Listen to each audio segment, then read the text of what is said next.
deTorres. I had one of these when I was a kid. Do you remember me? Yes! Did you come alone? What? Oh, yeah, sorry. Yes, I came alone. Parents usually bring their kids in for the first time, but not always. Have a seat. What's your child's name? I don't have a child. No child. To be honest, I don't really like kids. No disrespect, they're just so unpredictable. Then what brings you here? I'm here for myself. Well, I'm afraid you come to the wrong place. I'm a child psychologist. I know, I need your advice. I could refer you to another therapist. I need the advice of a child psychologist. If you don't have a child, insurance won't cover the sessions. That's not a problem. I really don't think I can help you. Let me get you an appointment with a more age-appropriate therapist. I bought a Groupon for 50 minutes of your time. Doctor, is it Kinder or Kinder? Oh, kinder, as in kindergarten. Sometimes kids call me kinder, and I'm okay with that. Right, so I have this Groupon, and one visit is probably all I need. Okay, fine. So tell me, why are you here? Okay, so before COVID, that's the new BC, right? Before COVID, I was happily single. Lots of hookups, no commitments, and then with the shutdown, all that changed. No more dates, no more happy hours with friends. It was all Darius party of one, and I never felt more alone. It's perfectly normal. Yeah, well, anyway, even when things started opening up, started going to the bars again, seeing friends, that sense of aloneness, it never completely left me. Something was missing. And then it came to me. What? I think I want a man in my life, a relationship. There's nothing wrong with that. Yeah, but the idea scares the bejesus out of me. And besides, I can't seem to find anybody. Have you tried online dating? Sure, I have a half dozen accounts. They're great for sex, but when I updated my profile picture and settings to say that I was looking for a long-term relationship, not hookups, where'd everybody go? I don't get it. I mean, sure, I gained a few pounds during the lockdown. I mean, who didn't? The refrigerator was right there. But still, I'm in decent shape and reasonably good looking, if I do say so myself. I'm sure many would agree. All I seem to attract are young guys looking for sugar daddies. I want a partner, not a dependent. If I have to spend another holiday alone, I don't know what. So I decided to completely rewrite my online profile. This is beyond my area of expertise, Darius, but that sounds like progress. There's nothing inherently wrong with promiscuous sex, but there comes a time and age when a man in the natural course of human development realizes there's more to life than instant gratification. It sounds like the pandemic just sped along that process for you.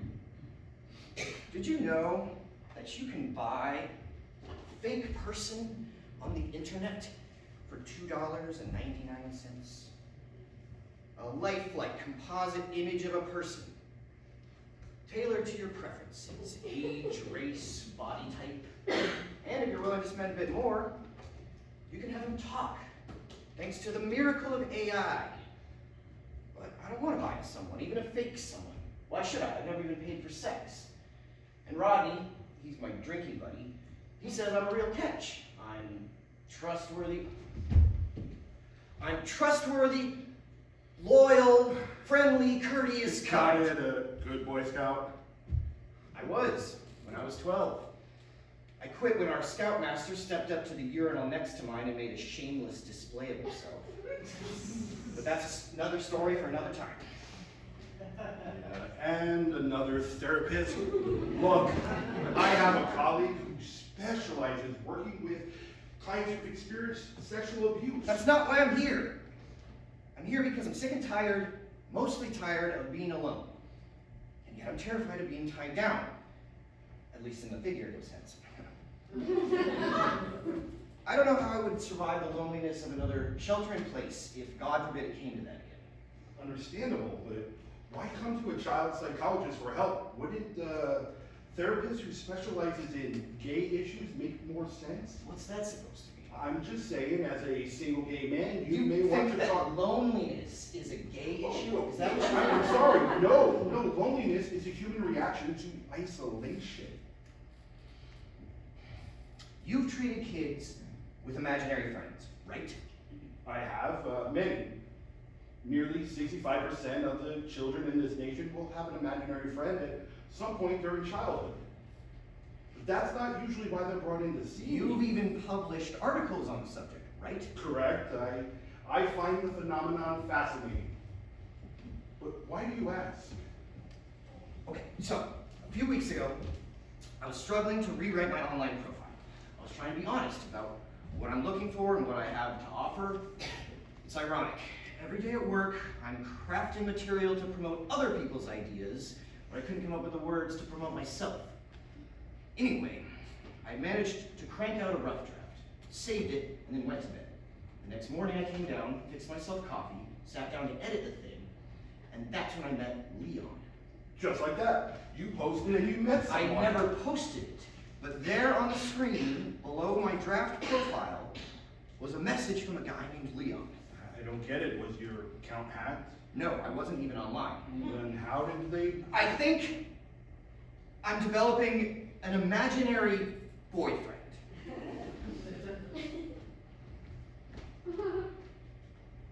Seriously? Yes.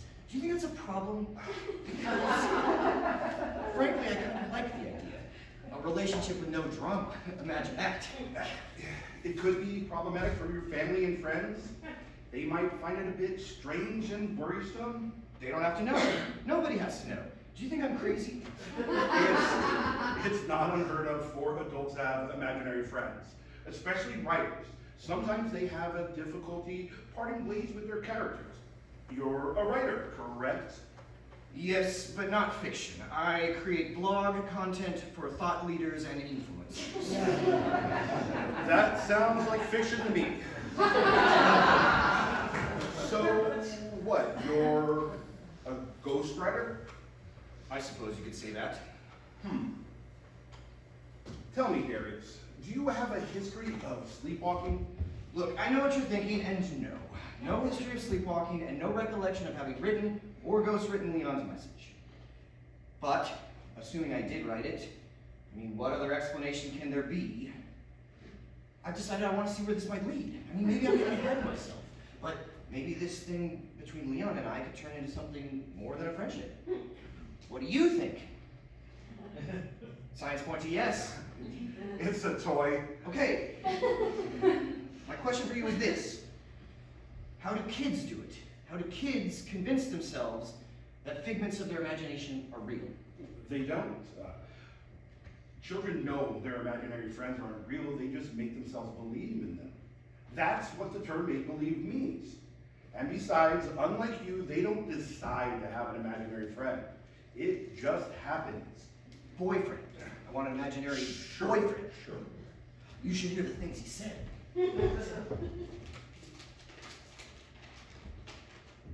Hey, guy. Sorry, but you left your computer open and I couldn't resist.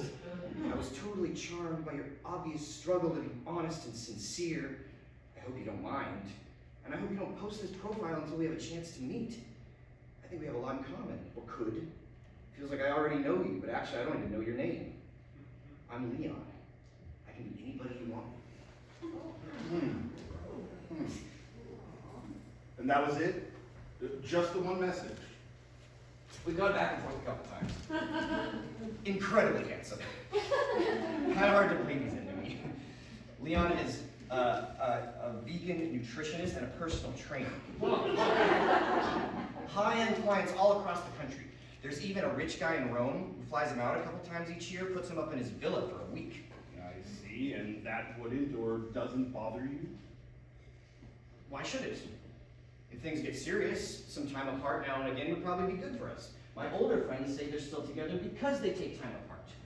And besides, I'm open to an open relationship. Darius, did you have an imaginary friend growing up? Not really.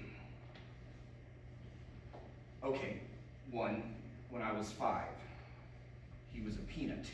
He lived in my pocket. I called him Chunky because that was the type of skippies I liked best. Yeah, I know, weird. It's like naming a pet pig Sausage or Jimmy Dean. Right. Right.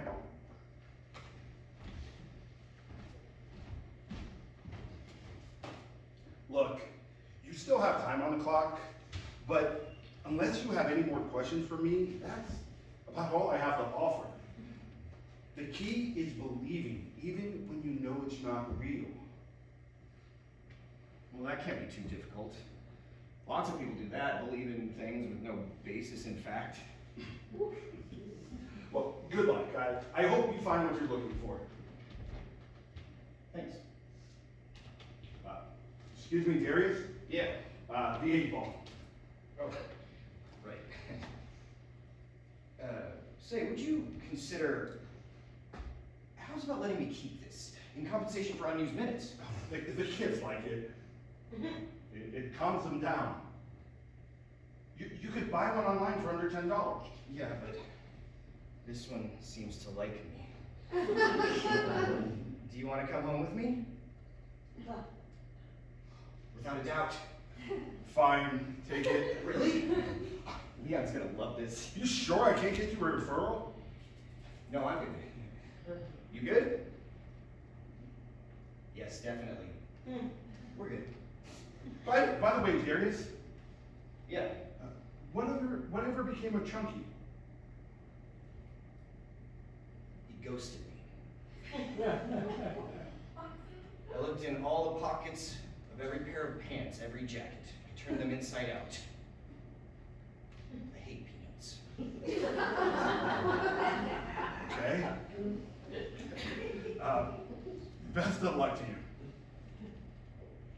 Thanks. And thanks for this.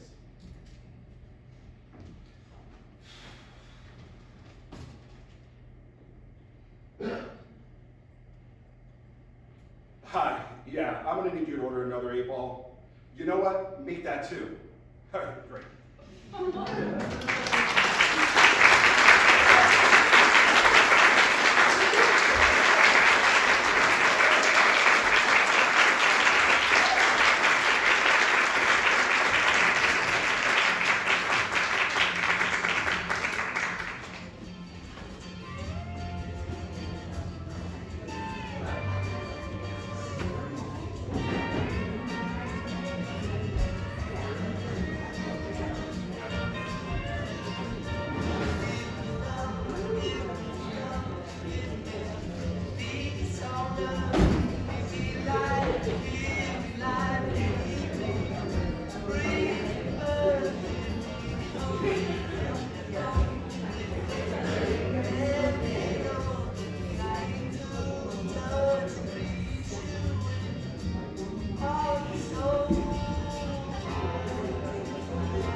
No, just act like this is important. It's good. You gotta stride. Here. Hello! We are the Dark Knight Cometh. We wanted to mix it up a little bit, do something different, do a little improv for you guys. That's great. Yeah. It's my dinner now. This is our show. So just to get us going, if we get a suggestion of something.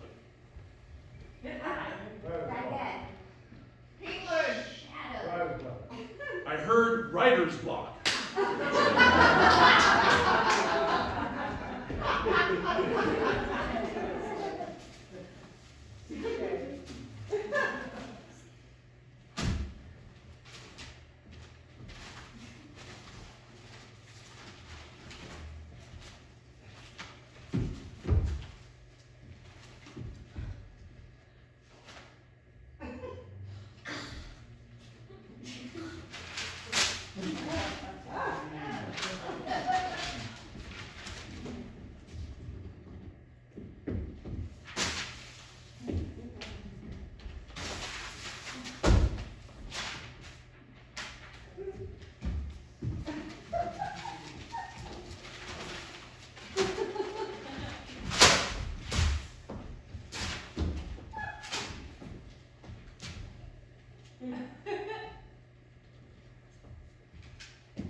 To be or not to be? No, rubbish!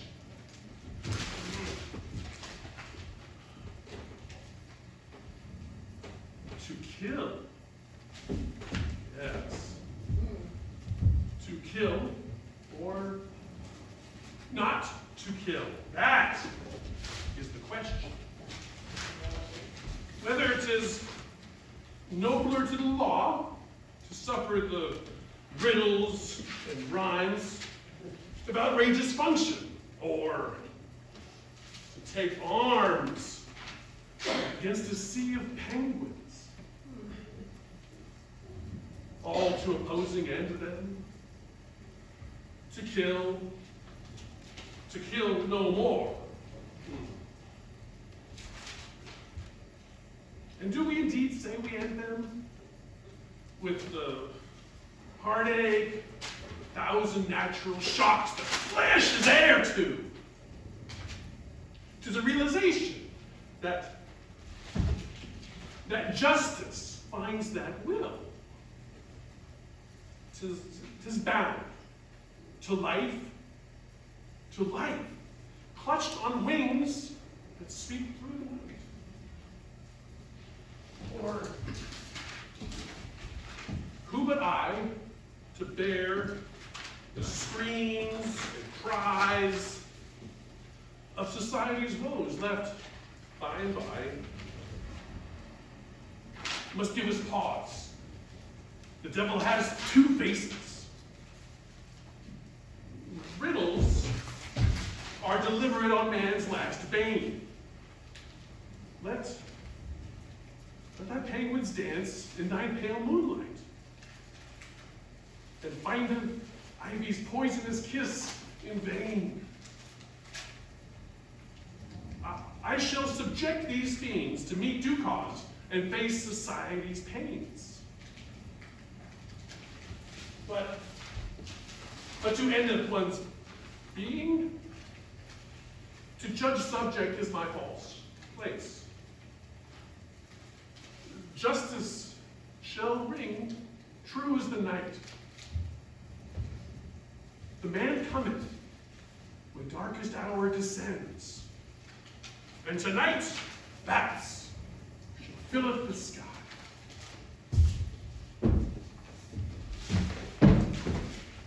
Oh, Willie, the weather is positively dreadful today. I nearly caught my death on there. It has not stopped raining for a single moment. I do love the sound, though. So that dodgy Marlowe fellow again, who was auditioning people for his new play, The Jew of Malta, or some rubbish. He's a real tosser, that one, and ninny compared to you, my big playwright, Mr. Shakespeare.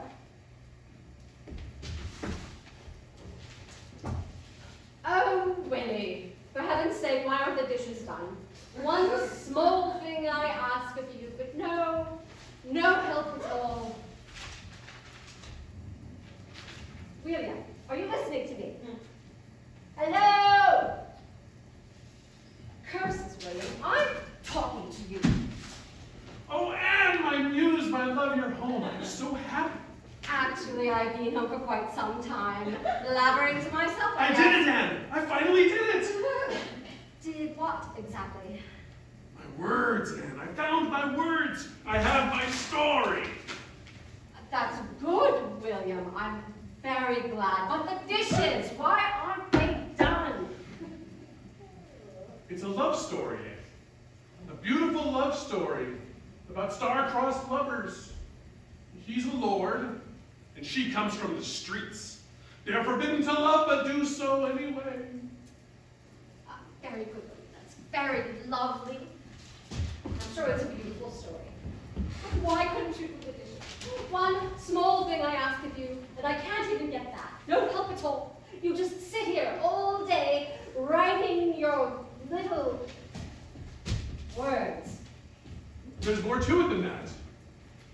Coming from the streets, Selina, that's the girl's name. She was forced into a life of petty crime. She's an adept pickpocket and thief. In fact, she's the finest jewel thief in all of London. It's your perfect role, and I wrote her for you. A pickpocket. Very nice, William. That's how you see me, a poor waif. Did I mention she's beautiful? Uh-huh. And intelligent, just like you. Jolly good save. I'm calling it Brucius and Selina. Brucius and Selina! Okay, so I need to work on the title. Bloody hell. You've made quite a mess up here, and God knows you won't pick up after yourself. So here I go, cleaning up after you, day after day.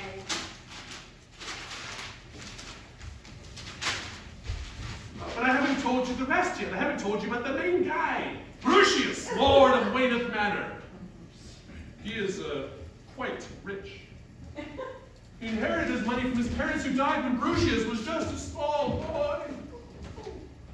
Brucius actually witnessed their murder. This horrible moment has become his raison d'etre. He has sworn his life to protecting the city. He has dedicated his life to being London's protector its knight.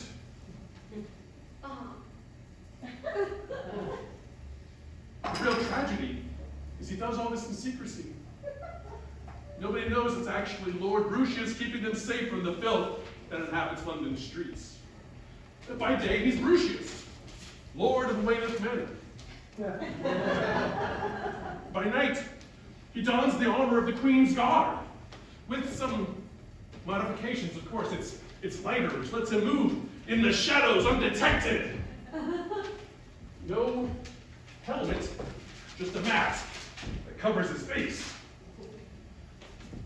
And he's very fond of black. I'm not sure I understand. What happened to the love story? Oh, yeah, well. Brucius falls in love with Selina of Kyle. He first meets her at a party at his manor. She's there to steal from him, but he stops her and they fall madly in love. Well, eventually, not at first. She tries to steal from him. He stops her. He wants her. She wants him, but they cannot change who they truly are. He wants her to stop stealing, but it's all she knows. And conversely, she wants him to give up the city and leave London with her, but this he cannot do. I guess it's also a tragedy, true love that cannot be. That's very lovely, William. Is it done yet? Almost. Not quite. There's still a little bit to write, and I still need to find my antagonist. But I can't wait to read it when it's done. Actually, I was hoping you could read it now.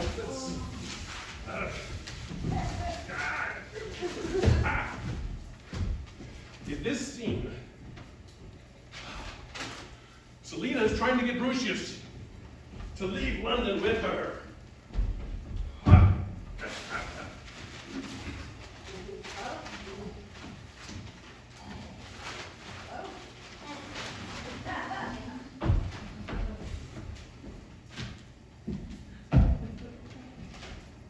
Selina,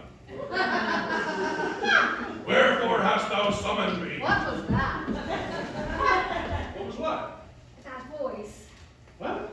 That voice. Why does he sound like a crazed beast? That's how he talks. Really? Please tell me you're joking. No. Only when he's in disguise like he is now. He needs to sound strong and scary. Well, he sounds like he's got the Black Death. And Fine.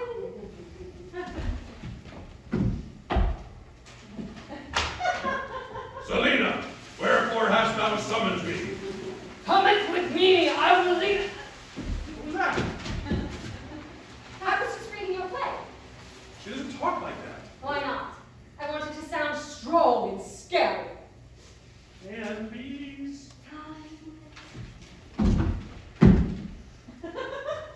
Cometh with me. Shall we leave this place behind us? Together we can find it safekeeping in each other's arms. To do it so, we must rid ourselves of this lodging entwined with life anew. I can't. Not when London is in its most dire of hours. I will not turn and forsake mine quest. 'Tis wouldst not be right. Though blind as Cupid may be, he hath brought me to you.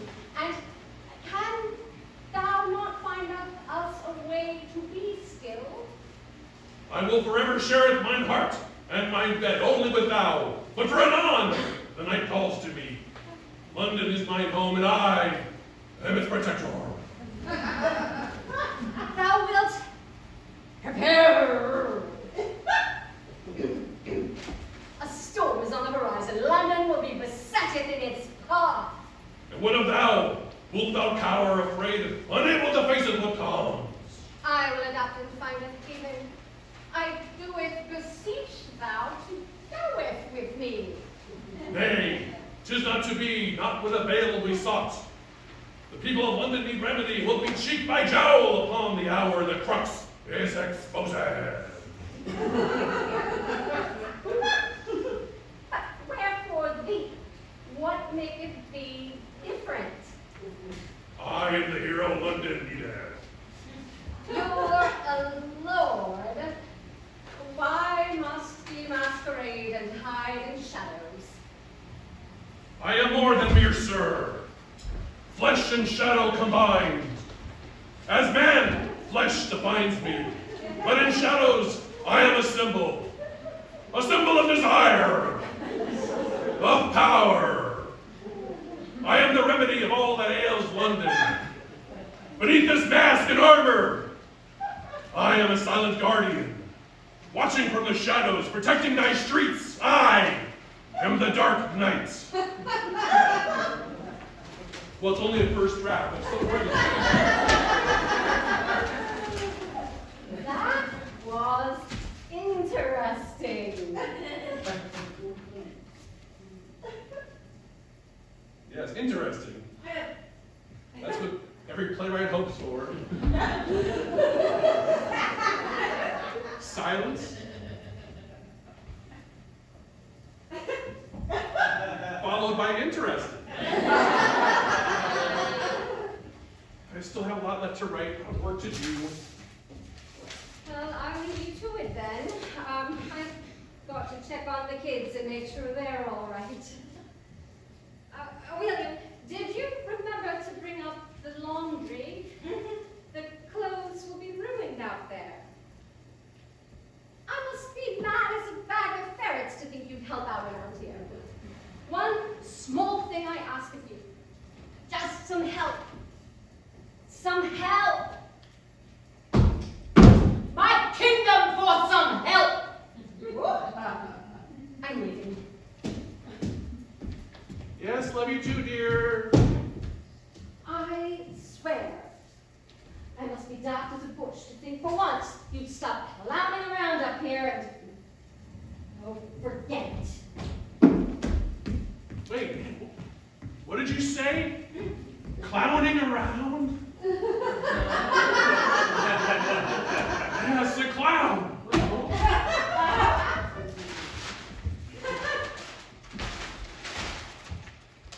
Yes, a clown. Face painted white, sneering with an evil grin, blood for lips. Yes. Ah.